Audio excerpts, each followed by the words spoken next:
Win big in 2024 with Team Sync from RotoBaller. Import your fantasy teams and sync your leagues. Get customized tools and tailored advice for your specific rosters and scoring settings, including live recommendations from the live draft assistant, free agent finder, and lineup optimizer. Sync an unlimited amount of NFL, MLB, NBA, and NHL fantasy teams from all of the major fantasy platforms.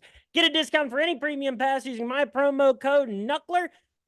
Just visit rotoballer.com/radio and start rotoballing like a boss. This podcast is also brought to you by Parlay Play Fantasy Sports. Use my referral code RotoBrady. Get that sweet, sweet deposit bonus. They got free contests, paid contests coming to a state near you. They're giving out boosts and slash lines all day long. Check it out. It's a fun platform. And what is up, everybody? This is Brady Grove bringing you another interlude episode of RotoBaller's official MMA podcast. Tap that. No UFC this week. Follow me on Twitter at RotoBrady. That's where I make picks for all major MMA promotions, boxing events, regional events, UFC Fight Pass events on Twitter at RotoBrady. And follow the podcast at Tap That MMA Podcast. Like, subscribe, leave favorable comments and reviews. Tell your friends at Tap That MMA Podcast on those three sites. Also, check out my spring football gambling content coming out on RotoBaller every week. With me today, he was on this show about a year ago, Ballpark Range.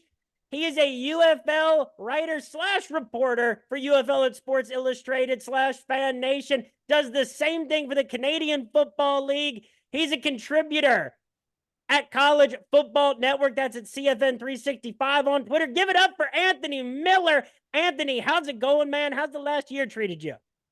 It's been good. I got to say two things. One, you're the ultimate hype man. I actually love that intro. And then two, I love the Seattle Sea Dragons gear. I know Reed Johnson with the Marquess would be very sad, but very excited to see a fellow Seattle Sea Dragons fan. So. Well, it's like they did those sales on the XFL and USFL websites for the teams that didn't make the cut. So the first thing I did was get the Sea Dragons hat, crew neck, and shirt that I'm wearing. Then I decided I needed a new Showboat shirt anyway, got that, and then New Orleans Breakers crew neck. I posted it all, and of course Reed had something to say about the Breakers crew neck. But now, man, first off, the USFL, the XFL, they're now conferences, not individual leagues. There was the whole merger thing. I know it seems like it was less than a year, but all the arguments and the rumors and the bickering and pettiness that happened throughout the merger of combating between fans of the two leagues. And, you know, you've always been a proponent for supporting everything and supporting spring football, regardless of the league. You'd sit there, you'd be arguing with someone on the internet, and you'd be like, look, I loved both leagues. I think they both did this. I want spring football to survive. Even if someone came in and supported you against someone who was being an asshole, they'd be like, yeah, the XFL was better. And I'm like, that's not what I was saying. But, yeah,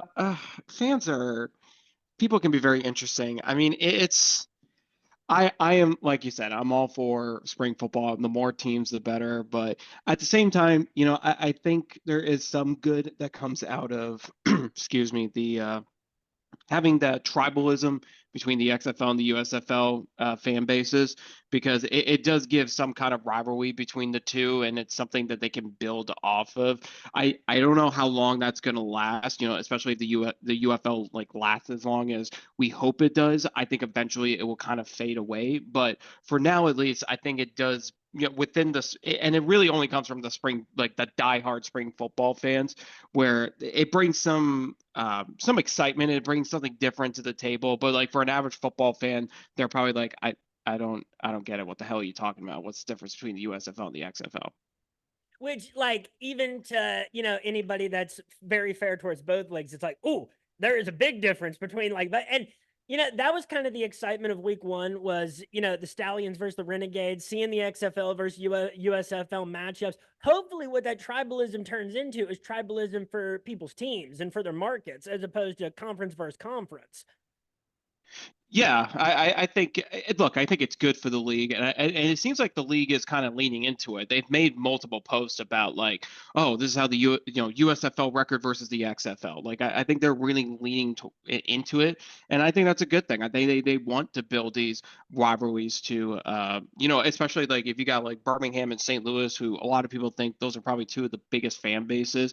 Like having those two sides collide from one side or the other. I mean, I know the USFL fans really lean into the Birmingham Stallions just because they've won two championships and they have by far have the best fan base of the USFL side, and the XFL fans are going to support St. Louis, despite how a lot of them probably don't like St. Louis fans because they're very arrogant and at times, and I know they like to complain about the playoff system last year not making it, but they like to lean into the St. Louis side because they by far probably have the best fan base that spring football has had probably since the 80s. So a lot of them want to lean into the St. Louis fan base. So I think it's all it's as much as I hate the tribalism stuff at the same time, it is a good thing to have some kind of rivalry and have the two sides kind of bigger against each other. And passion is good for the league, from the fan base. And in St. Louis, they put up as opposed to shutting up because when you have 40,000 people showing up, that's very impressive. And the defenders by that other, their attendance has been always fantastic, especially when you look at the percentage of the stadium that they're filling.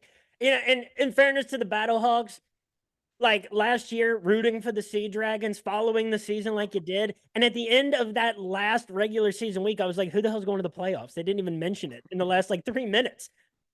Yeah, I would, and this is not to play. I'm going to play devil's advocate. I'm going to play both sides of it because that's just who I am. But the XFL side, it's all about, oh, they did so. The game day experience is great. The attendance are great. Like that's always been the better one between the two. And then on the USFL side, you got they've been more focused on the television product and how it presents itself. And I think we can. Some people may argue it, but I think at the end of the day, the Fox broadcasters always feel a lot more special than ESPN and ABC's. It's just a lot stronger of a broadcast teams when you got Kurt Menefee, Joel Klatt, you got Brock Heward, you got Kevin Kluger, Mark Sanchez. Like that's a dynamic duo of a broadcasting team on the Fox side. So there's going to be that's another component too of the rivalry is you can talk about, well, the XFL has better attendance, but the USFL has a better TV product, and now combining that together, the hope is at least on the USFL side, it will kind of pick up a bit on attendance with Michigan and Houston and even Birmingham and Memphis. Like you want to see those numbers really grow with them because the XFL has kind of done a little bit better job when it comes down to bringing fans into their stadium. So hopefully the USFL side will start picking up as the season goes on. Michigan should start playing in someone's backyard in Lansing. At least if you pack 4,000 people into someone's backyard, at least looks like there's a lot of people there. I mean, the problem with Michigan is, and this is something that the league has acknowledged, like this was all put together last second. So I think the expectations for the league this year has been to keep it very minimum as an expectation. I think they just want to get on the field, have a product, build a name, and then look forward to 2025. Because you look at Michigan, I mean, they weren't selling like single game tickets until like a week or two before the season started. So, in all fairness to Michigan, to Detroit, those fans didn't really have a chance to buy tickets till last second, and the rollout of the ticket sales were not great. So I think that's kind of playing a factor into it because Mike Mitchell was talking to us about it, and he's told us that there's more fans at these Michigan Panthers games this year than there were last year. So it's actually an improvement when it comes down to attendance, which may seem crazy to us because right now they're doing between 6,900 to 9,000 fans at those games over the last 3 games.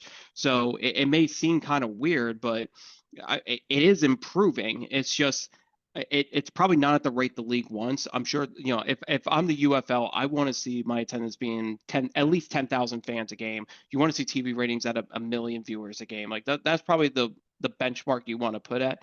This year, it's not going to be like that just because, ticket sales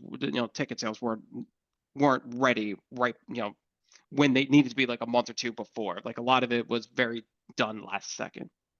And especially because Michigan was one of the teams that I wasn't sure if you had asked me beforehand was going to be a part of the UFL immediately. It was, I didn't know exactly, if I would have had to guess before. And I certainly, wasn't going to guess that the XFL business wise would have taken over as much as they did. And that's a pretty good segue, to the degree that they did, and The Rock being so involved still, and the ownership groups, the financial model. But with the merger, some things that I was very disappointed by with the merger was the fact that we're down to 8 teams. It feels like especially last year when we got 2 really fun spring football seasons, and now it just feels like our product was cut in half.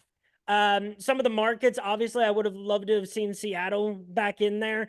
I think that, like, because we root for the success of and you get to see teams in different markets than you usually get to at the high level of professional sports, that everybody's mind is always on expansion. And it's where my mind always is. It's fun to think about, where the next teams could be, and all the different, intellectual property they've gathered as a result.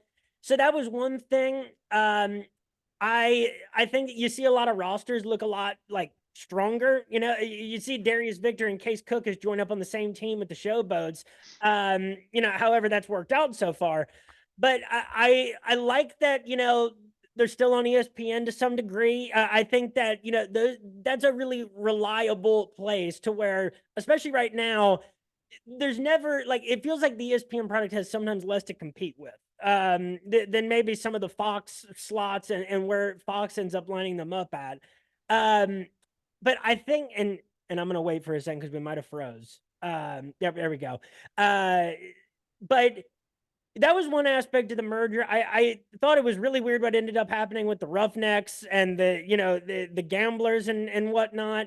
And I hate the 4th and 12 rule, man. And as a Renegades fan, you have to sympathize with that after this last week. So what were, some of the things about the merger that you liked and disliked, or that you were surprised by?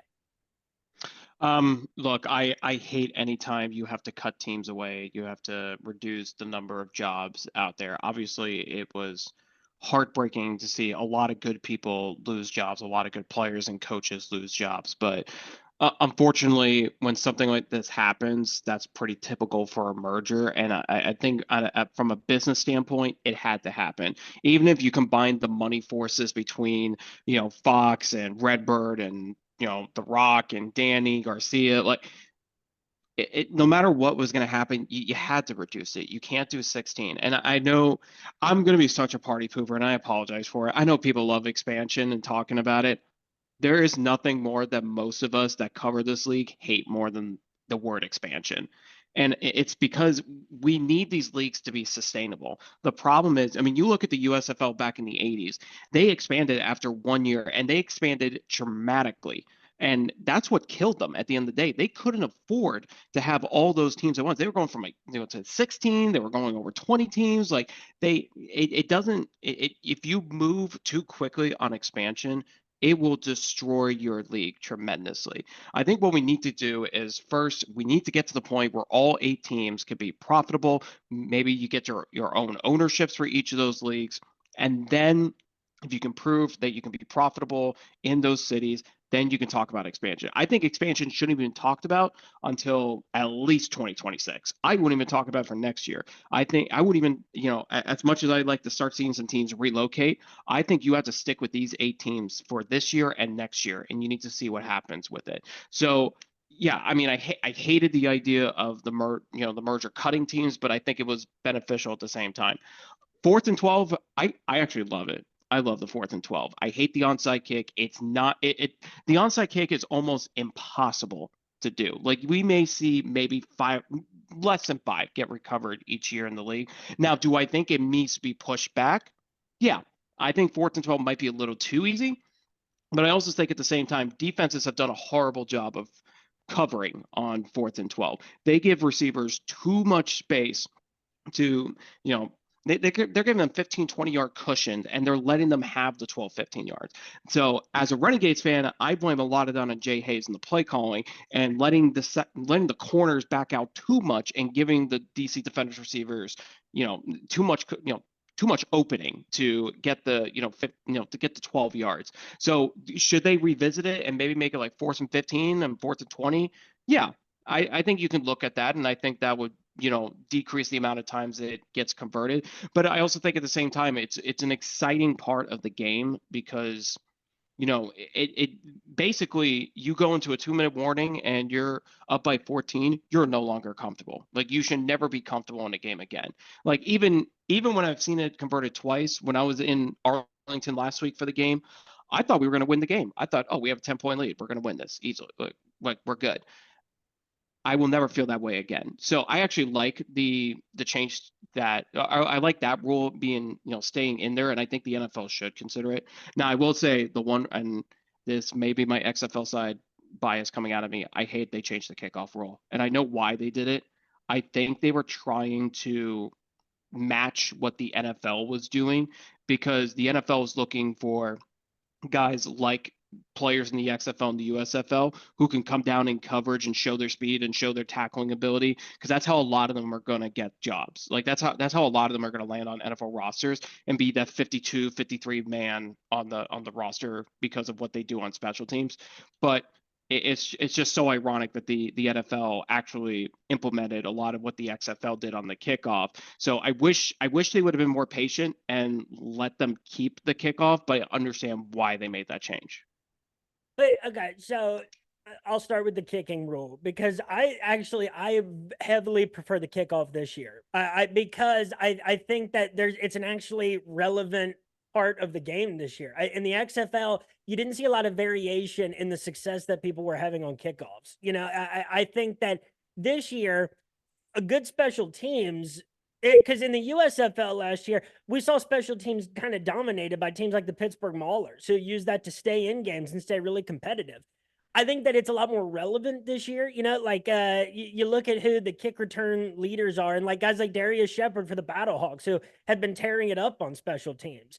So to give the other side of the kickoff rule, I actually do prefer like this model. I think that, like, unfortunately, I think the NFL has been making special teams a lot less relevant. And it's in the name of safety, so they say. But I don't know how much I believe that based on the things that they actually say about it. With the things that sometimes you are allowed to do and the things that the NFL keeps making it so you're not allowed to do, with especially the hip drop tackle rule that they just came up with this past year. And then the other side of the 4th and 12, I'll say, like, for sure, it makes things more exciting, and it's fun to a good degree when no team is ever out of it. There's a reason to keep the game on and not turn it off. That is, I think, the biggest thing about it is there's a lot of situations that we've seen this year already where, it's 31-17. That game should be over with 5 minutes to go. And it's not, especially when you can score 9 points, per possession. It's not over. But I do think it has to be down at 4th and 20. I would maybe even say 4th and 25, honestly. I think, like, so far what we've seen this year with that Brahmas Showboats game, which was the first one where it was like that 4th and 12 happened, the show it now. And this is the other side of the coin on the 4th and 12 rule this year is I do think that it is hard to complain sometimes when you're the Showboats, for instance, and you actively, in a league where you can score 9 points per possession, you got 3 out of a drive so many times on an offense that should have looked better so far this year. And the Brahmas and probably the team like the Battlehawks and apparently the DC Defenders, there's rules and a strategy that goes into any different rule that everybody has to play by. I think the Brahmas are a team designed to convert on a 4th and 12. And they have tended to get, going a little bit more later in the games. What I don't like is this is a league where you want people to bet on it at a high volume, and you want your best teams to be, at the forefront and showcase when it comes time for the playoffs. I think that in that Brahmas Showboats game, I think the team that was in control the entire time ended up losing that game. The Renegades and the Defenders, you look at some of the statistical differences between those two throughout the entire game, and it's like, I know that, like, when there's a different rule, usually it's hard to complain if you lose it all. But I think that the Renegades were the better team through the entirety of that game with the Defenders. And it's almost like on a 4th and 12, it's easy enough to where it's almost like a turnover that you didn't actually make. So those are my, two takes on those particular rules that I think have been like, kind of at the forefront of what's going on so far in these first few weeks. The 4th and 12, and why I think it's more important of a rule than people may think. Look, when you have leagues like this, you need to have every game as competitive as possible. You need to keep teams in games as much as possible because if you have a bunch of blowouts in a season, then no one's going to watch because it means that nobody is competitive. And I think that's been the one great thing about the UFL this year is that even though the talent level may be different on some of the teams, it does feel like even the Renegades who are 0-3, two of those three games they could have easily won. I mean, they could easily be 2-1 going into this weekend against Houston. The competition level is so much better, but you don't want what you don't want is you don't want a bunch of blowouts and just have like the Birmingham Stallions dominating the league, which technically they kind of are now, but it's not the disparity of talent is not as bad in the UFL as it was like in the USFL last year. Like in the USFL, it was the Birmingham Stallions and then like they were going to blow the water. This year, like either going to be the favorites to win the championship.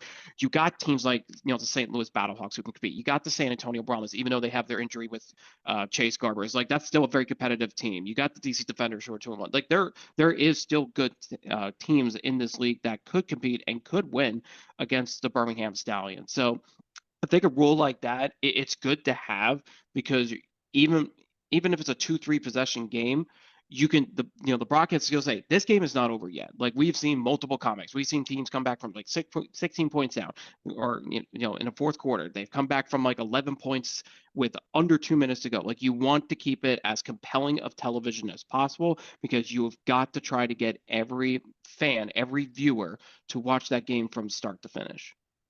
And I guess it helps that they got like they have a WWE guy, that is part of forming that, because that kind of takes it outside of what is, football that we're used to seeing and makes it more of an entertainment factor, which, it seems like they have to kind of toe the line with, at least for now, until you have kind of a sustainable base going.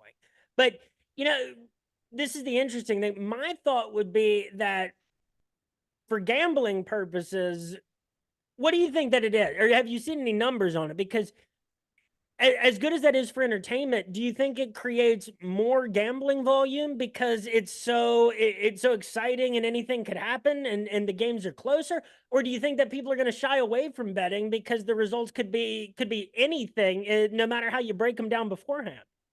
I think the only sure bet is always picking the Birmingham Stallions. I think besides that, but I will say the one thing that I think everyone's been pretty good at this year is betting the over because DraftKings and stuff were being very conservative about like how many points because I don't think they believed in the offenses.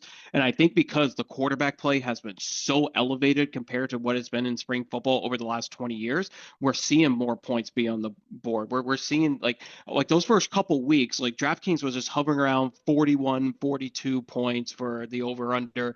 This week is the first time I've seen them get close to 50. So it's starting to feel like like DraftKings is being a little more confident, be like, all right, let's raise the number, especially when you got like the Birmingham Stallions who are averaging roughly 30 points a game. You got the St. Louis Battlehawks that are averaging like run under 30 points a game. It's they're starting to be more of a belief that these teams can put up points. So I mean, from a betting perspective, it's this league is so hard because again, like I do feel like this is the most competitive spring football has been maybe since 2020 XFL, where it does seem like even the worst team in the league, like the Houston Roughnecks and the Arlington Renegades, can still win games. Like they can still compete with any team in the league. So I think it's kind of a nightmare for betting outside of probably the Birmingham Stallions. I think if you can, I think you would bet on them. I think you're going to win probably 9 out of 10 times.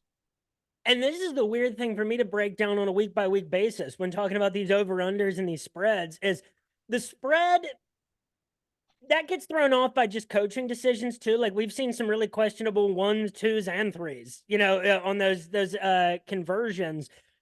Over unders, you're right, because week one, I remember pretty much everyone was hovering around 41, 42, 40. Right now, Showboat's Battlehawks at 45.5. DC and Birmingham 46.5, and Arlington Houston is at 46.5. So it's definitely gone up. And so it's hard for me to adjust to, these teams can score 9 at a time. And it's also been an interesting adjustment because the kickers have been on absolute fire this year.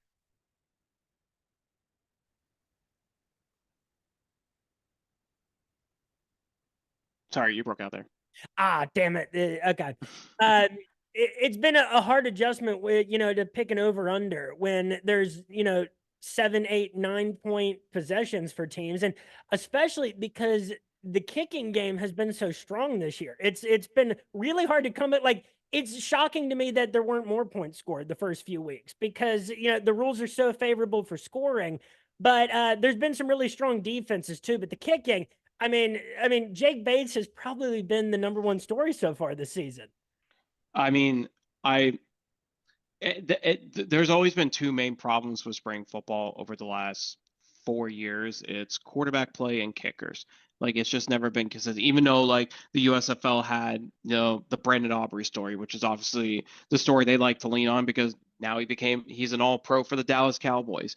But in my lifetime, I've never seen, even in the NFL, I don't think I've seen the level of how good these kickers are and how they're making it so easy. And I think my theory is these are kickers that have really strong legs, but maybe like Jake Bates. Like Jake Bates never really had an opportunity to kick field goals in college because he has a strong leg, but he was a kickoff specialist. That was his thing. He was a second team All SEC at Arkansas for what he did on kickoffs. That was his specialty. So I think a lot of these guys have really strong legs, but maybe they just, maybe the accuracy wasn't, 100% there. Maybe it was they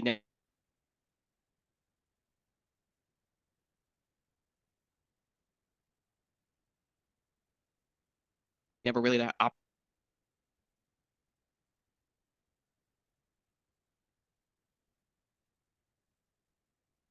opportunity or 80%. Like I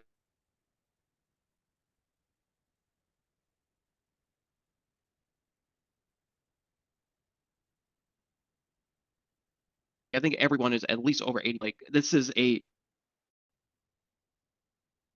Damn it. Okay. Yeah, the internet's been real spotty here, as it was on Monday with or Tuesday with Colby Dan. But no, that's the Jake Bates thing was like, and it really sheds light too on. It's a great thing for the UFL to be able to tout because it shows that there's a lot of guys in the league that just slip through the cracks for whatever reason. It shows like in scouting how much of it really can just be a crapshoot. When it comes down to a kicker that did something that no one in the NFL has done, like in back-to-back weeks from 60 yards. Yeah, there's obviously I know a lot of traditionalists would argue this point, but there's so much in the XFL that like people just never got a chance, and Jake Bates is one that's gonna get his opportunity. It seems like after this UFL season. But as far as quarter, you mentioned Chase Garbers is now out. That's unfortunate. I do think that could end up being and like a kind of a blessing in disguise for the Brahmas. Really, I question what Chase Garber's ceiling was maybe at the beginning, but I think that this is an offense that like is made for Quentin Dormady to cook in, and they just signed Kevin Hogan. It seems like that style of quickly dumping off, high completion percentage that AJ Smith employs. I think that like their quarterback situation is probably, we'll see what it is this week, but I don't think it is like declined all that much. If not, I think it's gotten better. I think with Chase Garbers, the difference between him and Quentin Dormady, I think Quentin Dormady has a stronger arm than he does. Chase Garbers has never had the strongest arm, but he's really accurate with the football. He's good on those short passes. He's, I would say, more athletic than Quentin Dormady is. Like he can make plays with his feet when he needs to. So yeah, I think the offense is going to look different, but I don't know if I want to say it's going to be a huge drop off because I like Quentin Dormady. I think a lot of people thought he was going to end up being the starting quarterback for this Yeah. team this year, and I think a lot of it is because he was on a 1-9 Orlando Guardians team that was absolutely terrible, but he threw 10 touchdowns and 5 picks. He only had like one really bad game. And in the rest of it, he played well and he had to go through a lot of adversity. Like this was a guy that was pretty much kicked out of the league at one point because he was basically falsely accused of, handing plays off to other teams. Right. And he came back with vengeance and honestly became one of the top quarterbacks in the XFL last year. So I like Quinn Dormney. I don't think it's going to be a huge loss with Chase Garbers. I understand the appeal in Chase Garbers. I really hope he I don't know if he's going to get an NFL shot, but I really hope he comes back next year. I don't know if he's going to play this year. It seems like he might be out for the year, but I really would like to see him come back next year because I think there's a lot of high potential with him that he could be one of the top quarterbacks in this league next year. But Quentin Dormney, this is his opportunity to grow within this offense. I think it's an opportunity for AJ Smith to maybe open up the offense a little more and maybe try some more deep shot passes. I mean, he's got the receivers to do it. I mean, he's got Justin Smith, who's a good possession receiver. He's got Jontre Kirkland, who is a deep threat all the time. Stevenson is having a breakout year for that team. Like they are filled everywhere. And they have Cody Lattimore, which already Lattimore and Dormany already have that connection from last year. So the chemistry is already there. So Lattimore should be eating up big time on the catches. So I think the only thing with this Brahmas offense is they have got to get healthy on the offensive line. They've already lost two guys on IR right now. They are struggling in the running game. Anthony McFarland Jr., their top back, is he's been on the injury report. We're not sure if he's going to end up playing or not, but they do have Morgan Ellison, so it'll be interesting to see if he's going to play at all. But that running game's been really inconsistent, so they really need to do, but they have to do better on the offensive line. They got to do better in the running game, but the passing game I'm not worried about. I think Quinn Dormney is going to run this offense just fine. And I loved when they brought in Cody Lattimore because together with Alize Mack, it's like you combine those two and you have two fantastic options at tight end. And I liked watching this Brahmas team last year. There was something incredibly rustic about a team led by Jack Cohn with Jacques Patrick in the backfield, and Alize Mack really is the number one receiving option. But this year, Anthony McFarland has been one of the more fun guys to watch. I think in his usage has been questionable, and it could come down to some of those, to some lingering injuries or something like that. Or they have a committee that they kind of went into the season for, and people were kind of bagging on Anthony McFarland coming into this season. And then, like, for some of those first plays that Anthony McFarland carried out, he looked like the Incredible Hulk on some of those plays. He looked 10 degrees faster and stronger than everybody that was trying to tackle him. So like he's a guy that I think like I'd like to see more from for this Brahmas team. It's not a team necessarily designed to run a lot and to utilize, one running back for a higher percentage of time. Yeah, I think it's just AJ Smith's style of offense. Like even last year, like they had Max Borghi, who I think you could argue was one of the top running backs in the XFL, but I would even make the argument he was underutilized. I think they could have used him more often, but him and Anthony McFarland, I mean, they're both very versatile backs. And I think AJ Smith likes to have at least two or three versatile backs and then have like one power back that can handle those short yards. So I think McFarland is being used how AJ Smith wants to use him. He's AJ Smith has not been one that is keen on running the ball. Last year, he was kind of forced to late in the season because Kirkland was out with the injury, and they didn't have the receiving core needed to come up with the big plays. And honestly, with Brandon Silvers and Cole McDonald, they're passing skill wise, they're good, but I don't think they were quite they didn't have the pass catchers needed to really carry the load for it. And like Cole McDonald was more of a running quarterback anyway. So I think AJ Smith, just the way he goes about it, I don't think he wants to run the ball as much. I think he should. He's got good backs. I think he can use McFarland more. I think he can run with John Lovett more. I think it'll be interesting with Morgan L. Use him more often. They have the backs to do it. I think AJ Smith likes passing the ball more. That's just always been his style. And so to talk about some of these futures that are still on DraftKings now, it's changed drastically, since the start of the season. I think there's some excellent values left. First off, the Birmingham Stallions plus 140 to win the UFL championship. Honestly, that's smart money. Like they look They look every bit like a dynasty that is continuing, regardless of quarterback. I love all the teams that are still employing 2 quarterback systems. I liked when we saw it last year in the XFL between the teams that carried that out well. The Stallions and Skip Holtz have always been good at that. But Birmingham just doesn't ever look like they lose a step, no matter what the personnel changes are. They've also benefited from great continuity. Plus 140, I think, is great. St. Louis, they want them to succeed, and they're plus 250 right now. Their offense looks good. They've been winning. I question how well rounded that team is, and I question whether that's the kind of team that could beat the Birmingham Stallions if it came down to it.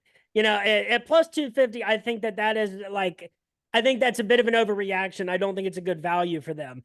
The Defenders at plus 550, absolutely no way right now. I can't trust this offense right now until I see something else out of the backfield, but that they're still trying to desperately cover for the absence of Abram Smith, which was an absolute killer for them. The Brahmas, and I'm going to wait a second because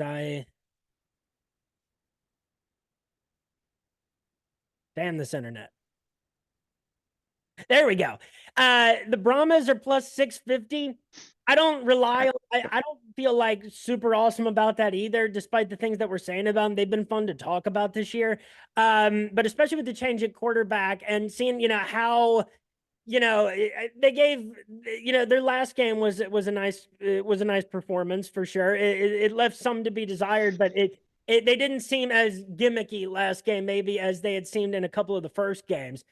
But I don't know about plus 650. Michigan plus 950. The defense alone, you wonder if they just use EJ Perry's legs more, because the defense is fantastic and the backfield has been, they can hit a field goal from the 50-yard line if they need to, apparently.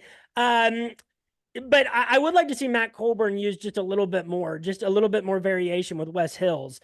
The Showboats, God, I just got to see them win. Go Boats, first off. But I really thought, this kind of happened with Case Cookers last year, too, with the Stars, where it took a little bit of time to get going. It looked just a little bit disjointed, where they look like they're in control and doing well in a lot of games, but then it's just leaving a little bit here and a little bit there. And it's the reason that they're not coming out, on top week by week. The Renegades plus 2,200. That's the number for a team right now. In a system where you have to, it's conference that you have to, that's how you get to the playoffs.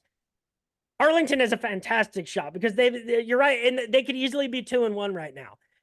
20 plus 2,200, I think, is actually the biggest sleeper value here of these futures.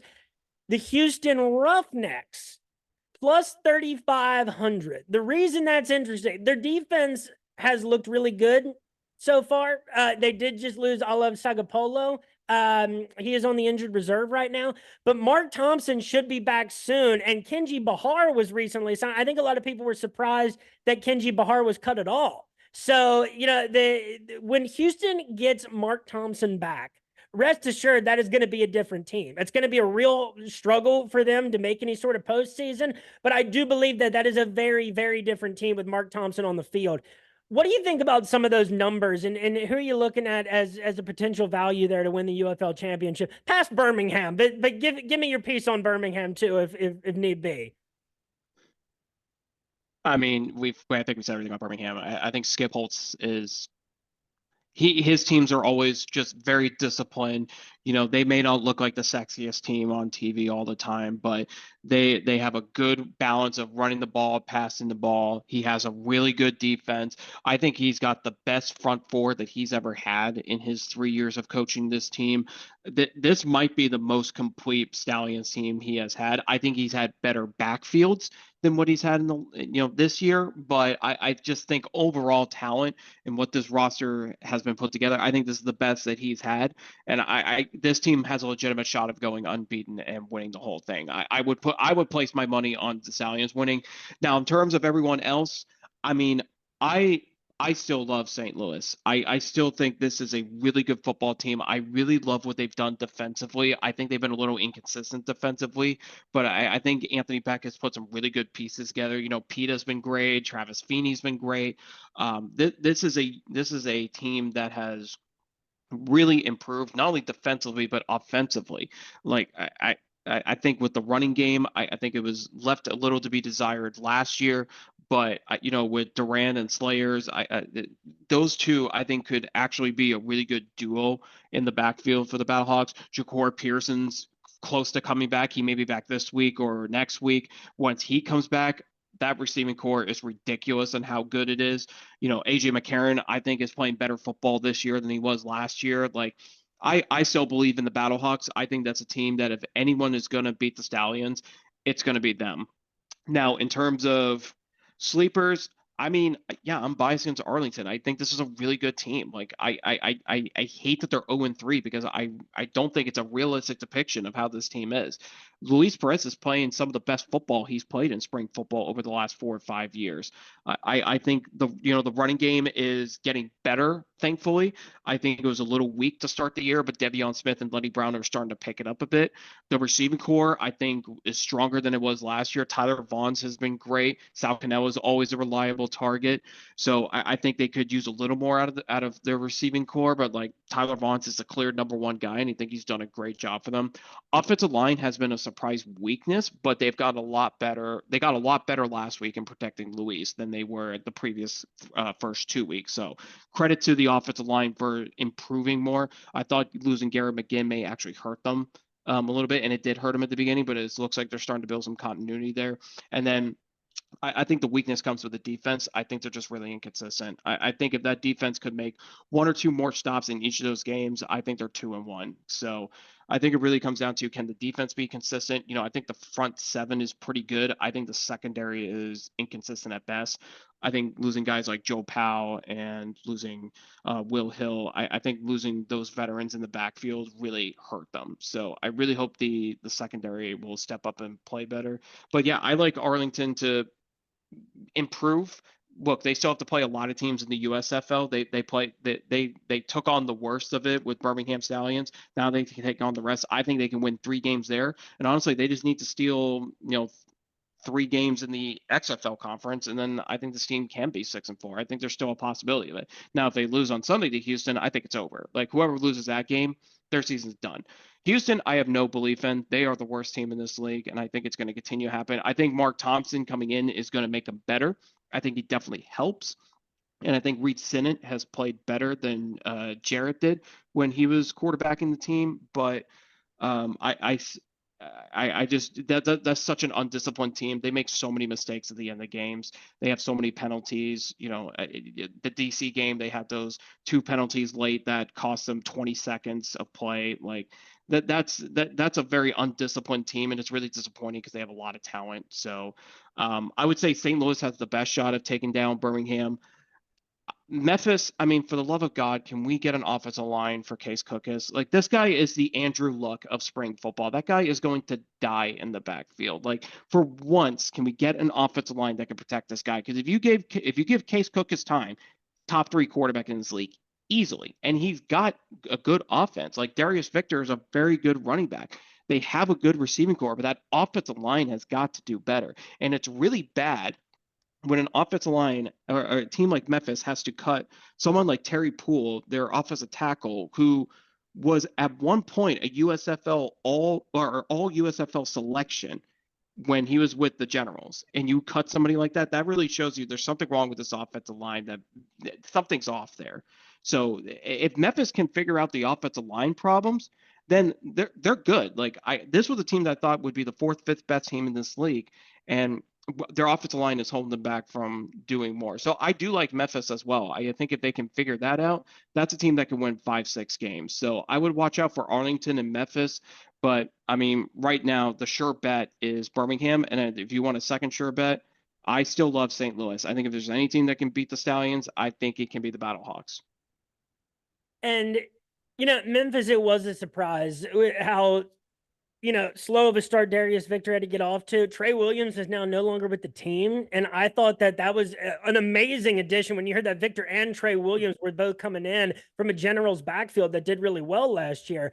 The Stallions, to go back to that, is like Matt Corral did not look half bad in his time starting for the Stallions. And yet now you got Adrian Martinez, who a lot of people kind of laughed at that selection at first. A lot of people like to mock Adrian Martinez, forgetting that when he went to a system in Kansas State that was built for his skill set and his strengths, he had a phenomenal final season of college football. CJ Marable right up there with him among league leaders in rushing. And the Arlington Renegades, Luis can get them all the way down the field. And then Lindsey Scott Jr., in what has been fantastic usage, has been, just deadly with his legs, close to the end zone and in those, third down conversions where the Renegades are actually leading the league in percentage-wise right now. But it's a lot of fun, man. I wish there were more teams. I wish there was more product. Don't get me started on 2 games being at 7 p.m. this Saturday at the same time, and I have to pick one. I know it. Dude, what the hell? I look forward to watching all 4 games all week. Sometimes it gets me through some of the harder days. Like, I'm going to be able to watch 4 UFL games this weekend. Man, put one on Monday, put one on Thursday or Friday, especially right now when for the most part, all you're competing with is baseball on an everyday basis. Yeah, I mean, it's not unprecedented for spring football, though, to have 2 games playing simulcast against each other. The XFL did it in 2001, where they used to play one game on NBC and the other on UPN. So it's not unheard of to go down this route. I absolutely hate it. I think you need as much eyes on these games as possible, and you're literally taking people away from, watching these games. Like, I'm already trying to plan out how I'm going to put probably the Fox Sports app on my computer and then put the other game on my TV. Like, I think it's such a hassle, and it doesn't make any sense to do it. I'm wondering if they're just experimenting to see how it works. And I think if you're gonna have a year where you're gonna experiment, this is the year to do it. I would never recommend a Thursday or Monday night game or a Friday game. Don't do it.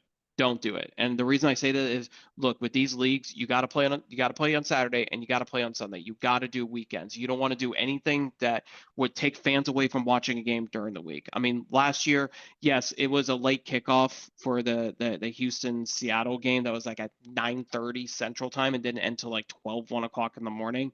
That was an absolute abysmal idea that like nobody was staying awake for that. So I would never do that. The Friday game where Seattle played Arlington, it hurt them in attendance, and I think it hurt them in the ratings. I wouldn't recommend doing that.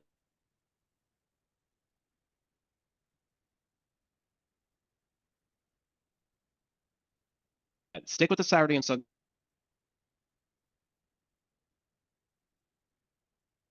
schedule, a Monday night game, and see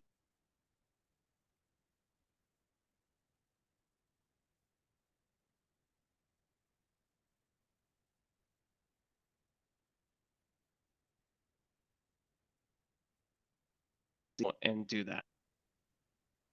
Son of a bitch, we were buffering again. Okay.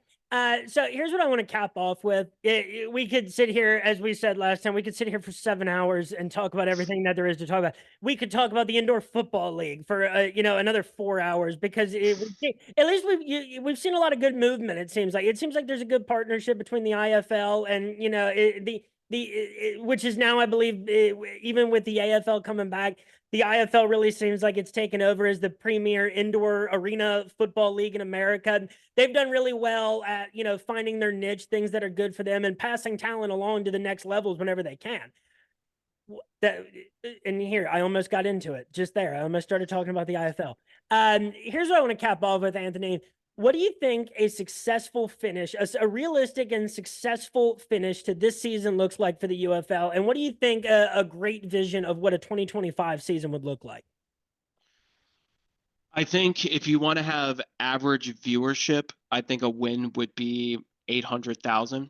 I think that's probably what they want to shoot for. You already have a few games that have been under 600,000. I think you want to try to average 800,000 because that will be more than what these leagues did last year, which I think the average was between like 620 to 660. So I think if you can show that your average viewership is going to be around the 800,000 mark, I think that's good. Attendance wise, I think you need to try to average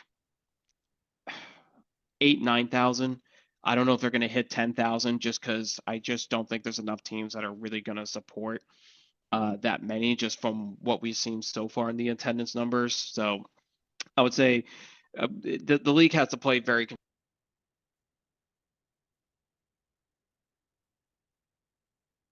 conservative on what makes us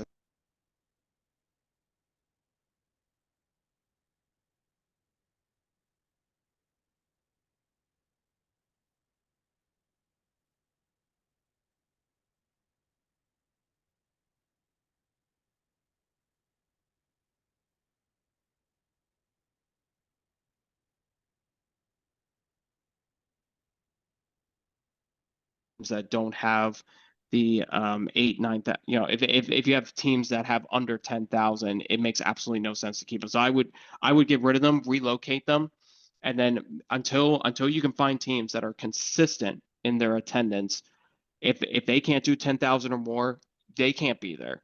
If you and you look at viewership for next year, you need to be over 1 million. You have to do 1 million viewers a game. If you can't do 1 million viewers a game, you need to re-examine how you're doing your schedule. I would not put, for me personally, I would never put a game on cable. You need to put everything on national television, even if that means bringing in another broadcast partner like NBC, who's already done USFL games. And in fact, NBC did better than Fox on the viewerships. I mean, last year after the Kentucky Derby, they had the one game, I can't remember. I think it was the Michigan Panthers. That game was over 2 million. I mean, that's what you need.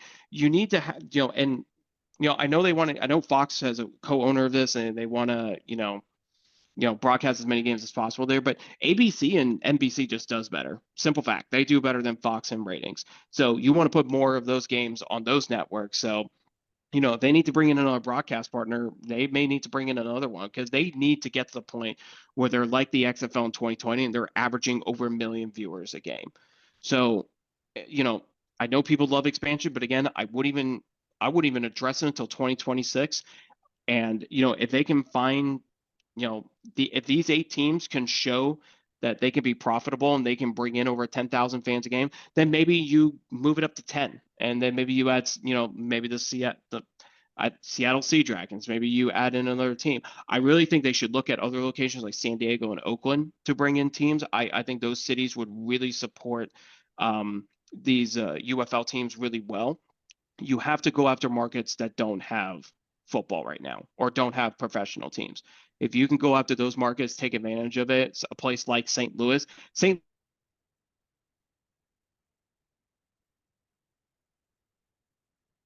Louis is the model for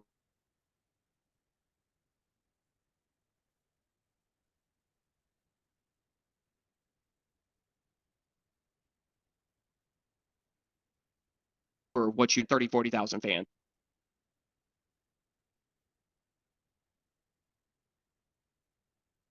in cities. But let's Yeah, and to the point about cable, like Fox Sports 1, USA, dude, keep that shit off of those channels. Like yes. the problem is, man, for people that you're trying to catch to go from that 600 to 800 to 1 million that you're talking about, when you look at a game on Fox Sports 1 or USA, unless you're very tuned into the league, you think it's like a replay. You think it's just like a random thing that, like, it's not like when a game is on Fox and you know that it's happening right now and that it's something like that's big enough to be on it. Because I hate that it has to be like that, but like when you're talking about making these jumps in viewership, we're not talking about the spring football diehards. We're talking about people that don't know that they might love spring football yet.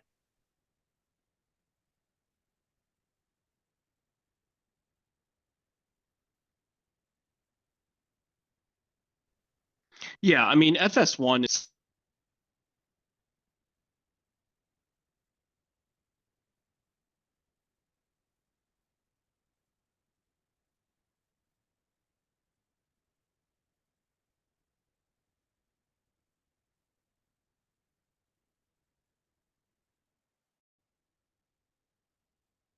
Kind of a bitch, man. Whenever it starts to get hot in Ohio, it just kills the internet for a week. And unfortunately, oh, geez. so I don't know what it's like in Texas trying to set up routers and shit. But folks, I think that's a good stopping point. Again, we could talk about this for the next 12 hours. If I did, I'd probably go to Starbucks, where the internet might be more reliable, right? But Anthony Miller, folks, check out all the content he's putting out. You want to follow these leads? Go pay attention to what Anthony Miller's talking about on the internet every day. Mad respect. Anthony, thank you so much for coming back on the show. If there's anything you want to say or shout out, the floor is yours. No, thanks Brady for having me. I appreciate it. It was great to be back on the show with you and talking spring football. Yeah, if you ever want to interact with me, just you can find me on Twitter at by Anthony Miller. If you want to check out the work that we're doing with the UFL and the CFL, just make sure to go. We're not on Sports Illustrated currently because Sports Illustrated's got this weird thing going on with companies changing. So we're actually on Athlon Sports. So make sure to go to Athlon Sports website to check out our UFL content, our CFL content. Mike Mitchell and I are doing a lot of work out there and doing some great stuff. Casey Seeger is doing a lot of our recap during the weekend. So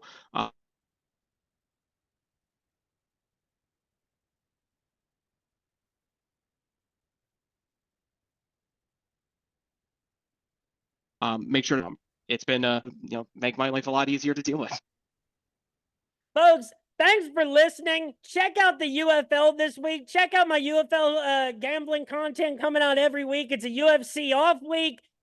Thanks for listening. Have yourselves a great week. Enjoy some spring football. Peace.